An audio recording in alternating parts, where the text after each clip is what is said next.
A gente poder estar juntos, né? Depois de um tempo sem a gente poder se reunir, mas com a graça de Deus a gente está voltando com todos os cuidados necessários, segundo foram estipulados aí pelas autoridades, né? É um prazer a gente poder se juntar novamente, ainda que em um número pequeno, seguindo as recomendações de distância, de álcool em gel, mas é uma felicidade a gente poder estar presente na casa de Deus. E eu quero meditar com você nessa noite, lá em Atos capítulo 28, versículos de 1 a 15. Atos 28, versículos de 1 a 15. Já aproximando aí do final do livro de Atos, capítulo 28, nós vamos fazer a leitura do versículo de 1 a 15. Atos 28, de 1 a 15. Todo mundo achou? Diz assim a palavra de Deus: Uma vez em terra, verificamos que a ilha se chamava Malta. Os bárbaros trataram-nos com singular humanidade, porque, acendendo uma fogueira, acolheram-nos a todos por causa da chuva que caía e por causa do frio. Tendo Paulo ajuntado e atirado à fogueira um feixe de gravetos, uma víbora, fugindo do calor, prendeu-se-lhe à mão. Quando os bárbaros viram a víbora pendente da mão dele, disseram uns aos outros: certamente este homem é assassino, porque, salvo do mar, a justiça não o deixa viver. Porém, ele, sacudindo o réptil no fogo, não sofreu mal nenhum. Mas eles esperavam que ele viesse a inchar ou a cair morto de repente. Mas, depois de muito esperar, vendo que nenhum mal lhe sucedia, mudando de parecer, diziam ser ele um Deus. Perto daquele lugar havia um sítio pertencente ao homem principal da ilha, chamado Públio, o qual os recebeu e hospedou benignamente por 3 dias.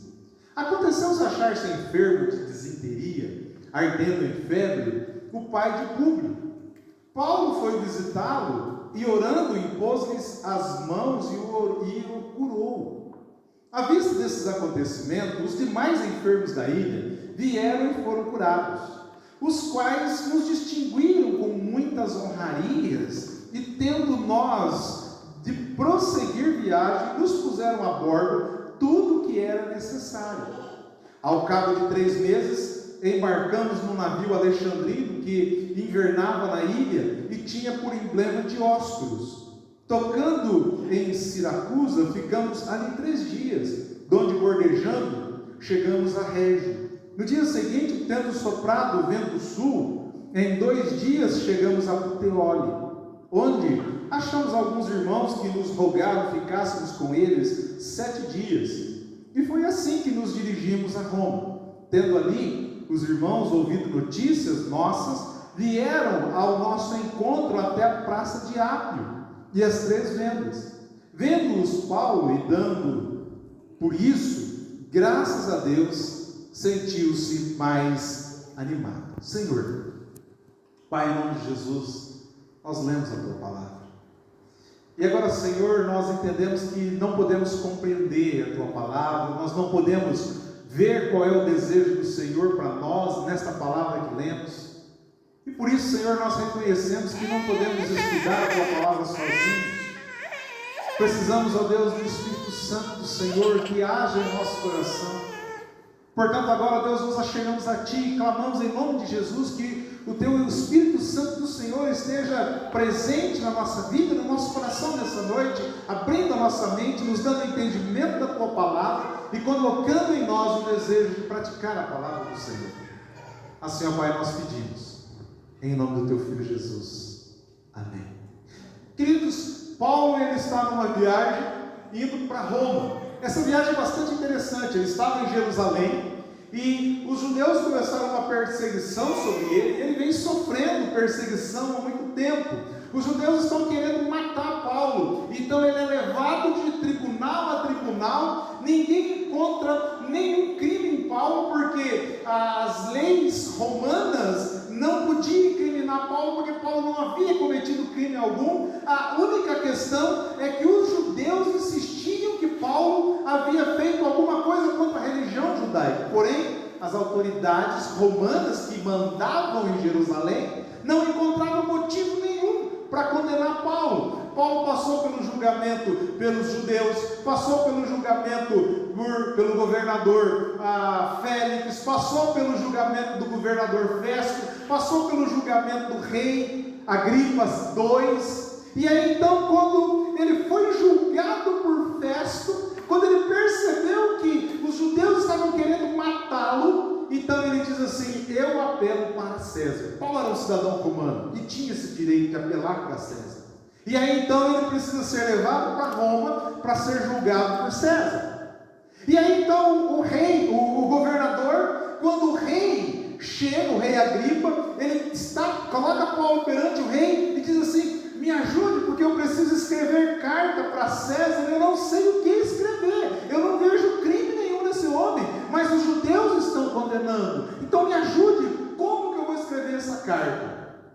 E o rei Agripa, como ele era um bom conhecedor da religião judaica, ele faz como se fosse um julgamento com grande pompa para ouvir Paulo, porém ele também não encontra crime algum em Paulo, e ele diz assim para Festo: eu só não vou libertar ele porque ele apelou para César, e se ele apelou para César ele tem que ir.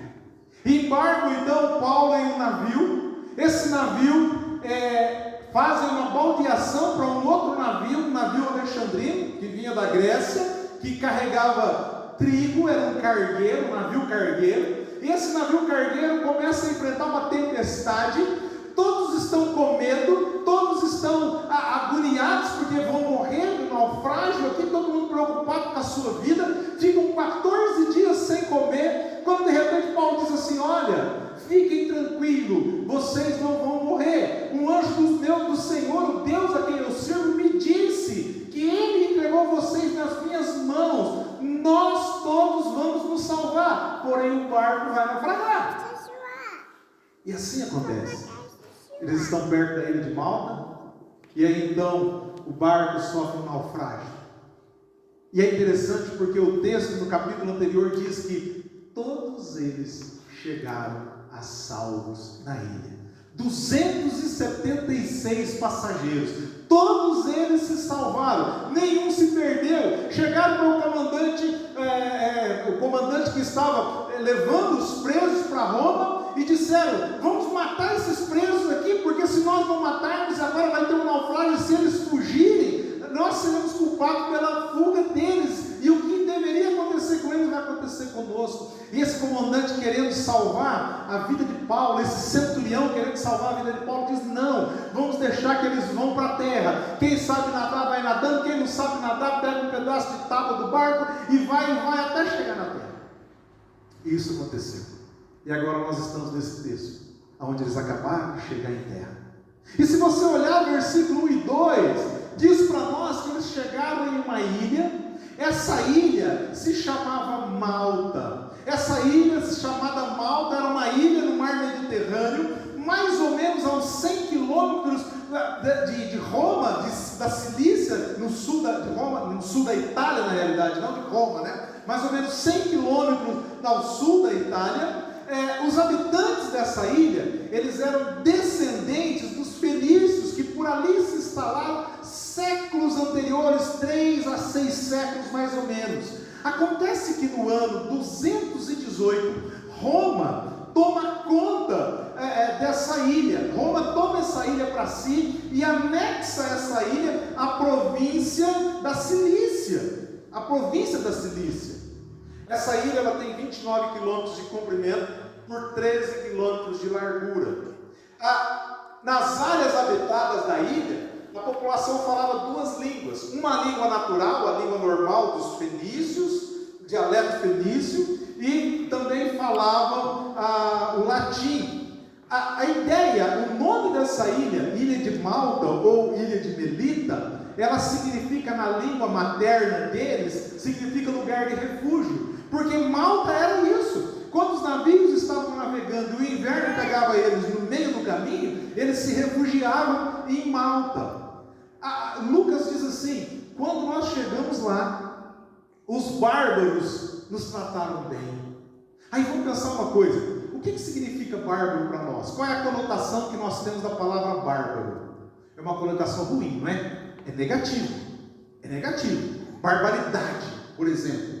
Porém, para eles não. Bárbaro era simplesmente alguém que falava uma língua desconhecida. Só isso, mais nada. Então, Lucas não está sendo pejorativo quando olha para os habitantes da ilha e diz: os bárbaros nos receberam. Ele não diz isso. Ele está dizendo: olha, aquelas pessoas que falam línguas que nós não conhecemos, eles nos receberam. E quando eles chegaram, eles foram muito bem tratados. Eles foram muito bem tratados. E é bastante interessante a gente pensar que eles foram bem tratados. Por quê? No tempo antigo, quando sofria-se um naufrágio e que as pessoas que se salvaram chegavam em terra firme, duas opções: ou os moradores daquela terra matavam todos eles, ou escravizavam todos eles. E o que acontece é que em Malta isso não aconteceu. E aqui a gente começa a perceber uma coisa, que é o que eu quero pensar com você nessa noite. Deus tem um propósito para a nossa vida. Esse propósito de Deus é soberano. O que Deus determinou que nós temos que fazer para Ele, a nossa vida cristã, isso vai acontecer. Mas só que mais do que Deus ter determinado o que vai acontecer na nossa vida, Deus determina também como essas coisas vão acontecer. Paulo ouviu de Jesus há um tempo atrás, quando ele estava em Jerusalém e que os judeus estavam perseguindo ele. Deus falou para ele, disse o seguinte: Paulo, o que você está fazendo em Jerusalém, importa que você faça também em Roma. Só que Deus planejou que Paulo iria para Roma, mas Paulo iria para Roma preso.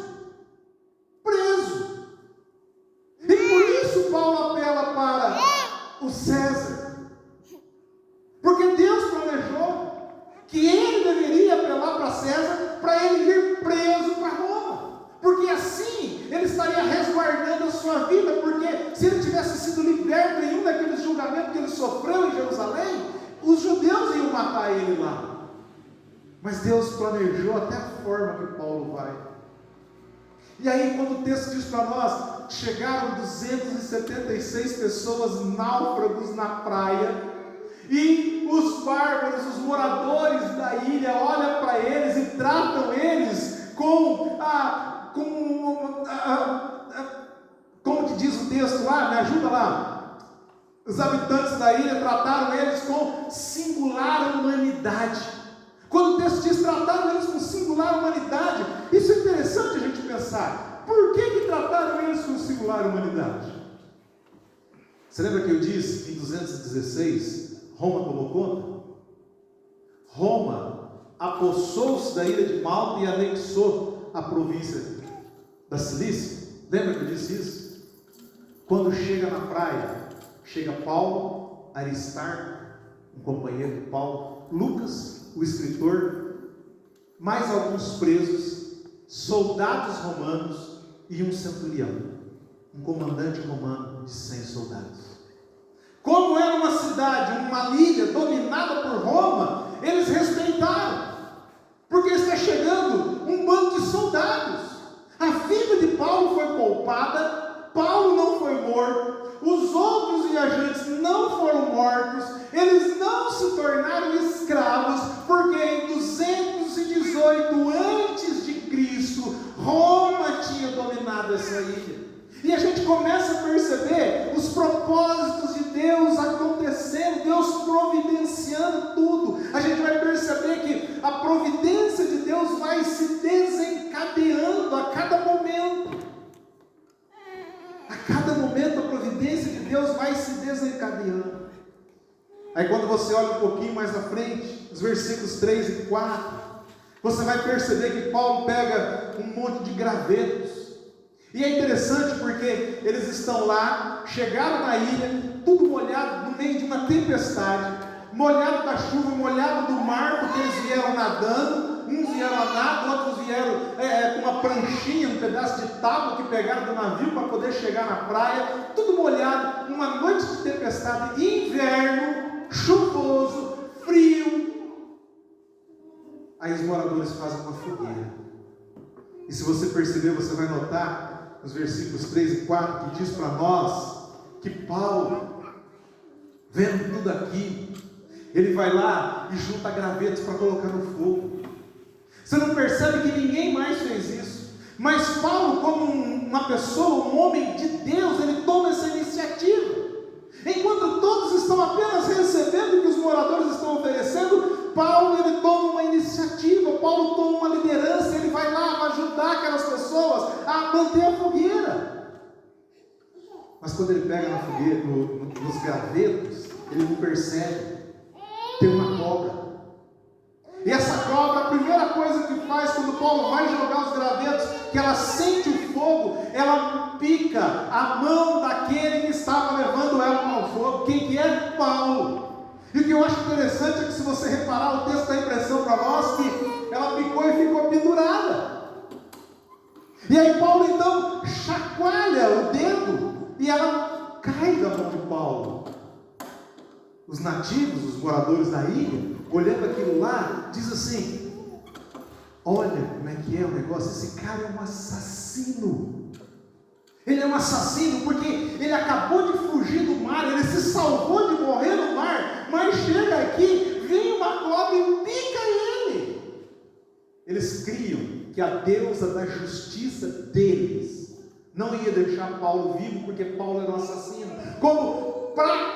Aconteceu o que aconteceu com Paulo, fugir do mar, mas chegar na praia e uma víbora morder o dedo dele e ele morrer, é porque ele era um assassino. Então a deusa da justiça está pesando a mão sobre ele. Mas quando você olha para os versículos 5 e 6, você começa a pensar: quando uma cobra pica, o veneno dessa cobra, ele entra na corrente sanguínea, ele penetra nos vasos capilares e causa uma grande hemorragia interna. A área onde foi picada começa a ficar vermelha, começa a inchar, e conforme a qualidade da cobra, se ela não tem um veneno para te matar, pelo menos aquilo vai necrosando, vai virando uma ferida terrível. Então eles ficaram ali olhando: picou, picou, esse cara é um assassino, ele vai morrer, vamos esperar, olha lá, olha para você ver, olha o dedo dele, parece que está vermelho. O outro: não está ficando vermelho, olha lá, está inchando, não está não. De repente eles se dão conta: não aconteceu nada, não aconteceu nada. E aí quando você olha para o versículo 5, você vai olhar o versículo 6, você vai perceber que eles mudaram completamente de ideia. Paulo não é mais um assassino. Para eles agora Paulo é um Deus. Não é mais um assassino. Agora esse cara não é assassino, ele é um Deus. Porque essa cobra venenosa picou ele e não aconteceu nada. Só pode ser um Deus. Perceba que chegaram na praia, Paulo age, o cuidado de Deus coloca eles lá na praia, mas a providência de Deus coloca essa cobra no meio dos gravetos. E eu acho interessante que nós precisamos pensar numa questão. Há religiões por aí, há igrejas por aí. Quando você pensa em uma igreja arminiana que crê que você pode fazer alguma coisa para a sua salvação, o erro não está só aí. O erro está também em que as igrejas arminianas acreditam que Deus vai agindo na nossa história conforme as coisas vão acontecendo. Então, pela natureza, tudo comum, tudo normal, tinha um monte de graveto, tinha uma cobra lá. E quando Paulo colocou a mão, não viu, pegou aquilo lá, essa cobra, pela lei da natureza, picou o dedo dele. Porém, Deus, para proteger o seu servo, não deixou que ele morresse. Porém nós cremos diferente, que não. Deus colocou essa cobra lá, para essa cobra picar o dedo de Paulo.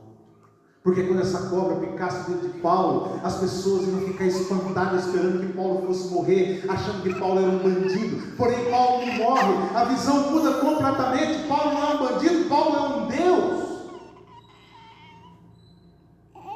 Porque ele não morreu. A grande realidade é que tem coisas por trás. As coisas vão acontecendo, a providência de Deus vai se desencadeando. E aí quando você olha os versículos 7 e 8, por que isso aconteceu? Paulo é convidado pelo maioral da ilha, a maior autoridade da ilha, um homem chamado Públio, um homem rico, era dono de sítios ali pela região. Ele dominava a ilha, ele tinha o respeito de todo mundo, e ele diz a Paulo: Paulo, você, Aristarco, que é seu companheiro, você, Aristarco e Lucas, que é seu companheiro, vão ficar na minha casa 3 dias. E quando Paulo chega na casa dele, descobre que o pai dele estava doente. O pai dele tinha uma febre danada. O texto em grego diz assim, que ele tinha febres, para mostrar que era uma febre frequente. Ele melhorava um pouquinho, voltava, melhorava um pouquinho, voltava, melhorava um pouquinho, voltava, e não estava conseguindo curar esse homem. Os estudiosos descobriram que tinha a doença da cabra maltesa. A cabra da ilha de Malta tinha uma doença que o leite dessa cabra causava nas pessoas, que elas tinham fortes febres e tinham disenterias terríveis. E era isso que esse homem tinha. E Paulo vai fazer uma visita para o pai do Públio. E nessa visita Paulo ora, impõe as mãos e Deus cura esse homem. Você consegue perceber? Deus planejando tudo. Deus colocou os guardas no mesmo navio com Paulo. Lógico, os guardas estavam lá para levar Paulo preso, mas estavam lá, por isso ninguém morreu. Deus colocou a cobra para picar o dedo de Paulo, para ele não morrer, para as pessoas pensarem bem sobre ele, para o maioral da ilha levar ele para a casa dele, para chegar lá na casa dele, descobrir que o pai dele estava doente, para ir lá atrás do pai dele e orar pelo pai dele, para o pai dele se curar. E aí quando o povo doente da ilha fica sabendo o desencadear da direção de Deus na vida de Paulo, esse povo vai atrás de Paulo para ser curado também. E o texto diz que Paulo orava e Deus curava essas pessoas. E a gente tem que pensar nisso, gente, o que está acontecendo? É obra do acaso. Aconteceu que Paulo foi lá e o pai de Públio estava doente, foi obra do acaso isso? Não, Deus preparou tudo. Deus preparou que tivesse pessoas doentes lá. Deus preparou que Paulo curasse o pai de Públio, para que essas pessoas viessem atrás dele, para ele curar essas pessoas, e essas pessoas ficarem completamente agradecidas a Paulo.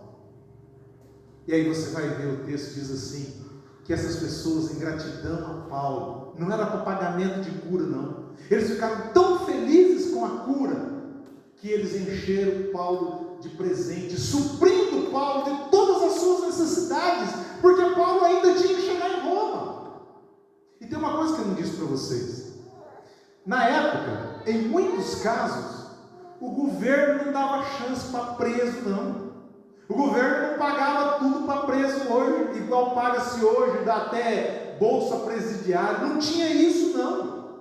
Paulo, por exemplo, ele vai preso em Roma e ele vai ficar numa casa que ele vai pagar o aluguel, mas ele não tem dinheiro, ele não está trabalhando, quem é que vai pagar? Os irmãos da igreja pagam para ele. Quando eles estavam saindo de Jerusalém, passaram numa cidade para descarregar o navio, o comandante que estava levando Paulo preso, permitiu que Paulo fosse visitar a igreja daquela cidade, para que os irmãos da igreja daquela cidade providenciassem o sustento de Paulo durante a viagem. Mas o navio naufragou. Paulo chegou em Malta apenas com a roupa do corpo. E Deus providencia que os irmãos, as pessoas que foram curadas lá, levem presente. E esses presentes são coisas que vão suprir a necessidade de Paulo em toda a viagem. É lindo a gente olhar dessa forma, porque é essa forma que o texto bíblico mostra para nós. O desencadear da graça de Deus, o desencadear da providência de Deus. E aí, para finalizar, o texto mostra para nós que o comandante Júlio, o centurião chamava Júlio, esse centurião, ele sabe que a ilha não é uma ilha isolada. Vem cá, quando você leu esse texto outras vezes na sua casa, o que você pensou dessa ilha? Para mim, antes de estudar esse texto, para mim, a ilha de Malta era uma ilha isolada, era uma ilha de bárbaros, no meu modo de pensar, em português, pessoas que praticavam barbaridade, era como se fossem índios vivendo no meio do mato. Mas você vai perceber que não era bem assim. Malta era um refúgio, tinham vários portos em que os navios passavam ali para se refugiar do inverno. Então provavelmente devia ter locais para receber essas pessoas. O centurião então descobre, ele fica sabendo que tem um navio aportado ali esperando o inverno, e ele vai lá e conversa com o comandante desse navio: olha, nós estamos indo para Roma e você precisa nos levar para lá. E o comandante diz: eu posso levar vocês até na Cilícia, e aí de lá vocês seguem para frente. E ele diz: tudo bem, não tem problema nenhum. Então o comandante diz para ele: nós estamos em novembro, então vamos esperar novembro, dezembro e janeiro. Provavelmente em fevereiro começa a fazer eventos bons, e aí então nós vamos sair provavelmente na primeira ou na segunda semana de fevereiro. E eles passam 3 meses ali aguardando, e eles entram nesse navio. Mais uma vez, é um navio grego, e esse navio segue, e aí esse navio segue, e esse navio chega então num local, num porto, logo ali no início, na primeira parte de Roma ali, eles chegam no porto chamado Puteoli, e não se sabe porquê, ninguém sabe dizer porquê, mas eles passaram 7 dias nesse porto, não tinha necessidade nenhuma, mas de fato é que esse comandante Júlio ficou 7 dias ali, e os irmãos da igreja de Puteoli, da cidade de Puteoli, onde tinha o porto, eles se encontram com Paulo, agradam Paulo e diz: Paulo, passa 7 dias com a gente, já que vocês vão ficar aí, fica 7 dias com a gente. E o comandante deixa, e ele passa 7 dias no consolo desses irmãos, já que ele está chegando em Roma. E o que esses irmãos fazem? Esses irmãos da igreja em Puteoli mandam um mensageiro para Roma, pedindo para que os cristãos de Roma venham se encontrar com Paulo. Passados 7 dias, eles seguem viagem, agora a pé, seguindo na Via Ápia. Faltando 65 quilômetros para chegar em Roma, eles param num lugar chamado Três Vendas. Faltando 65 quilômetros, eles param num lugar chamado Três Vendas. Em Três Vendas, Paulo encontra um grupo de irmãos. Benção, maravilha. 65 quilômetros antes de Roma. Esses irmãos viajaram 65 quilômetros para se encontrar com Paulo. E muito provável que depois que se encontraram com Paulo, eles vão então eles voltam acompanhando Paulo até Roma, 65 quilômetros. Porém, quando eles se aproximam um pouquinho mais, faltando 50 quilômetros para Roma, eles chegam em outro local, e nesse local os irmãos de Roma também foram encontrar com Paulo lá. Percebe o que está acontecendo? Enquanto Paulo está caminhando, os irmãos estão vindo se encontrar com ele, porque os irmãos de Puteoli mandou um mensageiro avisar os crentes em Roma que Paulo estava indo. Paulo vai chegar em tal lugar, tal hora, estejam lá para receber ele precisa desse apoio de vocês. E o texto termina dizendo que ao final da jornada ele foi cercado e apoiado pelos irmãos, e isso deu a ele ânimo para ele seguir na sua caminhada. Agora, queridos, vamos pensar o seguinte: olha como que Deus age, veja como é maravilhoso Deus fazer com que naquele barco estavam os soldados, e a vida dos náufragos foram protegidos. Veja como Deus é maravilhoso em ter colocado aquela cobra nos gravetos para chamar a atenção daqueles moradores. Veja que a picada da cobra não foi um mero acidente, mas foi um incidente divinamente conduzido. Deus conduziu tudo aquilo. Veja como foi maravilhoso ver Deus curando o pai de Públio. Como foi maravilhoso ver Deus curando os doentes daquela ilha. Como foi maravilhoso ver que através dessas curas que Deus fez, essas pessoas trouxeram donativos, trouxeram suprimentos para Paulo poder fazer a sua viagem até Roma. Esse é o agir de Deus. Deus faz assim. Quando a gente pensa, Deus esqueceu de mim. Quando a gente pensa, olha, as coisas estão acontecendo, eu não estou entendendo nada, está tudo atrapalhado na minha vida. Se lembre disso. Deus não só tem um plano para a sua vida, como Deus determina como esse plano vai ser realizado. Não existe um cristão para o qual Deus não tenha propósitos. Se você é crente, se você é um cristão, Deus tem propósito para a sua vida. Mas creia piamente que não só Deus tem um propósito, mas que Ele também providencia todos os meios na sua vida para que o propósito dele seja cumprido na sua vida. Deus não tem apenas um destino, mas Deus tem como você vai chegar nesse destino. Paulo foi preso. Eu acho interessante que Paulo não resmungou. Paulo não achou ruim em nenhum momento. Porque nós precisamos pensar, diante de tantas coisas que Deus está fazendo na vida de Paulo, nós nos perguntamos, e Paulo diante de tudo isso que Deus está fazendo? Imagina você no lugar de Paulo, preso. Por quê? Porque você é cristão, você defende o cristianismo. Pessoas da sua cidade querendo matar você, por quê? Porque você é cristão, defende o cristianismo. Você entrega na mão dos governadores, e essas pessoas estão querendo matar você, por quê? Porque você é crente, porque você é um homem de Deus, porque você é uma mulher de Deus. Mas Deus coloca no teu coração, do jeito que você prega o evangelho aqui nessa cidade, você vai pregar em tal cidade e eu vou te levar para lá. A primeira coisa que a gente pensa, amém, glória a Deus, aleluia, Deus tem propósito na minha vida, Deus vai fazer, e isso vai ser bom demais. Mas quando você se depara com a realidade, Deus determinou que você vai preso. Mas vai preso. A gente não consegue entender essas coisas. Como é que Deus faz alguma coisa na nossa vida e a gente sofre tanto? Que Deus é esse? E aí nós precisamos pensar, como é que Paulo age diante de tudo isso? Paulo age com fé. Paulo age com convicção de quem ele é e de quem ele é. Convicção de quem ele é, um homem, um servo de Deus. De quem a posse, quem é o dono dele, ele é de Deus. Convicção de quem ele é como pessoa e convicção de quem ele é, a posse dele, ele é de Deus. Você tem convicção que você é de Deus?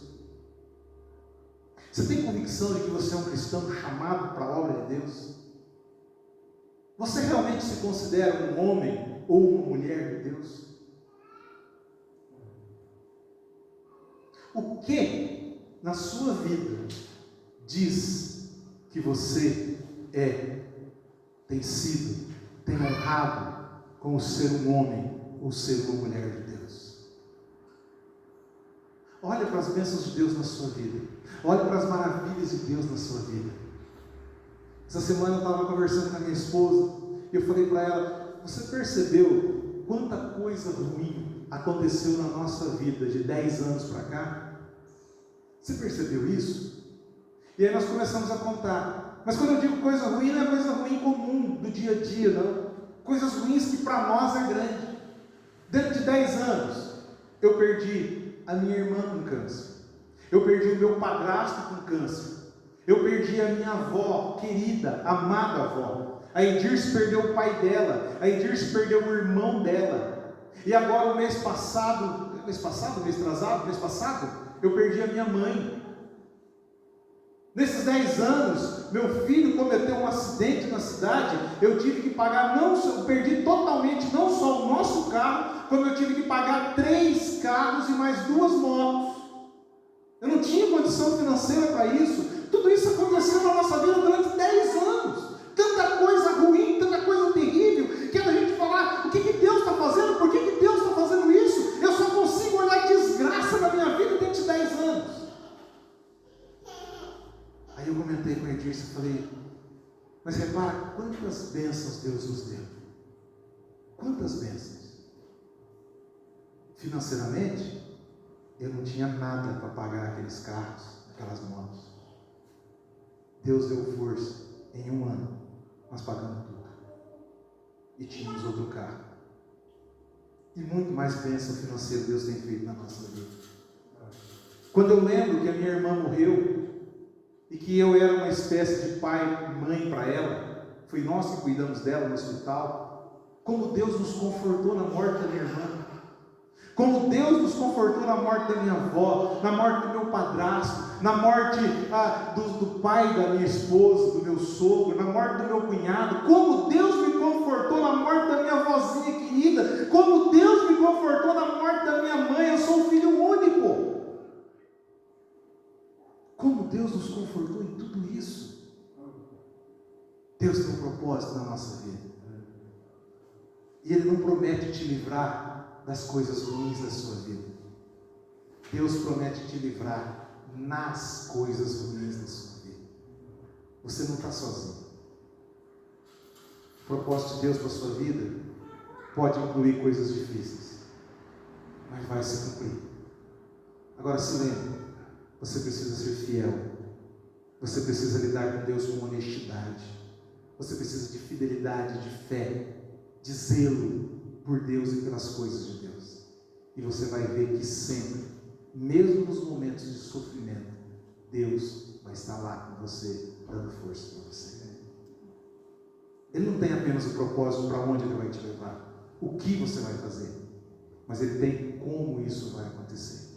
Pode não te agradar, mas é o melhor, é o que Ele quer, é o que Ele vai fazer. E se você estiver pronto, com fé, com fidelidade, com amor, com disposição e com zelo, Ele vai te fortalecer em todos os momentos. Amém? Senhor, Pai, eu quero te agradecer por tudo que o Senhor tem feito na nossa vida. Obrigado a Deus porque nós podemos olhar para a Tua Palavra e ver, ó Deus, o desencadear da soberania do Senhor na vida do apóstolo Paulo. Deus, como o Senhor prepara que as coisas aconteçam, ó Deus, uma atrás da outra. Como o Senhor prepara, ó Deus, o que vai acontecer futuramente com o que já está acontecendo. Como que o Senhor tem tudo nas Suas mãos e nós estamos certos de que isso pode acontecer e vai acontecer na nossa vida também. Que nós não temos uma vida governada pelo léu, pelo acaso, mas a nossa vida é governada pelo Senhor. O Senhor está cuidando, o Senhor está presente, o Senhor tem um propósito determinado para a vida de cada um de nós, o Senhor tem determinado como esse propósito vai acontecer na nossa vida. E nos sossega sim, ó Deus, é verdade, sossega o nosso coração em saber disso, porque nós confiamos que o Senhor vai estar conosco em todos os momentos. Podem ser coisas ruins, podem não ser coisas boas, mas mesmo assim, o Senhor vai estar lá conosco, nos dando força, nos levando à vitória diante de cada um dos nossos sofrimentos. Assim eu louvo o Senhor. Eu peço ao Senhor pela vida de cada um. Eu oro em nome de Jesus. Amém.